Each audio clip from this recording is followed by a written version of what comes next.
Hi students, இன்னைக்கு நம்ம கிளாஸில் என்ன பார்க்க போகிறோம்னா எக்ஸாம்பிள் 1.5 கொஸ்டின் பாருங்கள். Sita saved 225 and she has spent 400 on credit basis for purchase of stationery. Find her due amount. அதாவது கொஸ்டினில் என்ன சொல்கிறாங்கன்னா, சீதான்ற ஒரு பொண்ணு வந்து எவ்வளோ அமௌண்ட் சேவ் பண்ணியிருக்காங்கன்னா 225 ரூபா அவங்க சேவிங்ஸில் இருக்குது. அந்த இதை எடுத்துகிட்டு போய் ஒரு ஸ்டேஷ்னரி ஷாப்புக்கு போய் பொருள் வாங்க போகிறாங்க. அங்கே போன உடனே வந்து 400 ரூபாய்க்கு கிரெடிட் பேசிஸில் பர்ச்சேஸ் பண்ணிடுறாங்க. அதாவது கடன் அட்டை, அவங்க வச்சுருக்க கடன் அட்டையை பயன்படுத்தி பர்ச்சேஸ் பண்ணிடுறாங்க. அப்போ வந்து அவங்க வந்து அந்த பேங்க்குக்கு ரிமைனிங் பேலன்ஸ் வந்து எவ்வளோ அமௌண்ட் பே பண்ணணும் அப்படின்றது கொஸ்டினாக இருக்குது. அப்போ நம்ம என்ன பண்ணோம்னா, ஃபஸ்ட்டு சொல்யூஷனில் பாருங்கள், சொல்யூஷனில் த அமௌண்ட் ஃபஸ்ட்டு கொடுத்துருக்கதை எடுத்து எழுதிக்கலாம். த அமௌண்ட் சீதா ஹேஸ் எவ்வளோ ருபீஸு? 225 ருபீஸ். த அமௌண்ட், அடுத்து amount spend for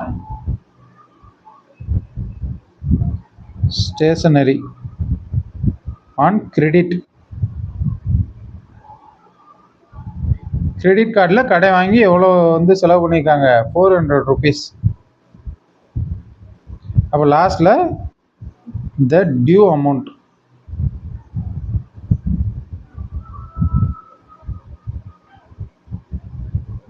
to be paid. அதாவது 225 ரூபா அவங்கள்ட்ட இருக்கு, 400 ரூபா வந்து கிரெடிட் பேசிஸில் செலவு பண்ணிடுறாங்க. அப்போ டியூ அமௌண்ட் எவ்வளோ கட்டணும் அப்படின்னு எப்படி கண்டுபிடிக்கிறதுனா, இந்த ரெண்டு அமௌண்ட்டையும் ஆட் பண்ணணும்.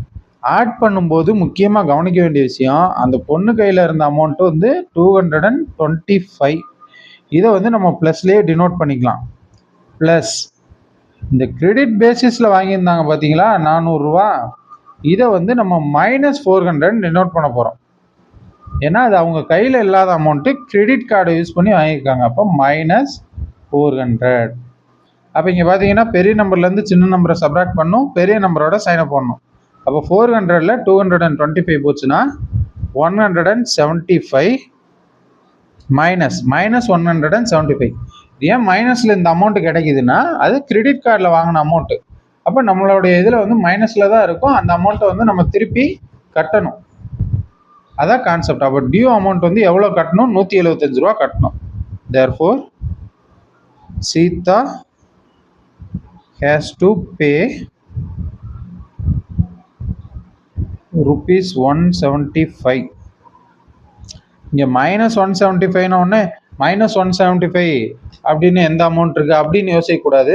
அது ஏன் மைனஸில் கிடச்சிருக்குன்னா, கிரெடிட் கார்டை யூஸ் பண்ணி வாங்கியிருக்காங்கன்றப்ப அது கையில் இல்லாத அமௌண்ட், அதனால வந்து மைனஸில் கிடச்சிருக்கு. அது வந்து அப்போ எவ்வளோ அமௌண்ட்டு திருப்பி செலுத்த வேண்டிய அமௌண்ட் எவ்வளோன்னா 175. இதுதான் எக்ஸாம்பிள் 1.5க்கான ஆன்சர். Okay, thank you.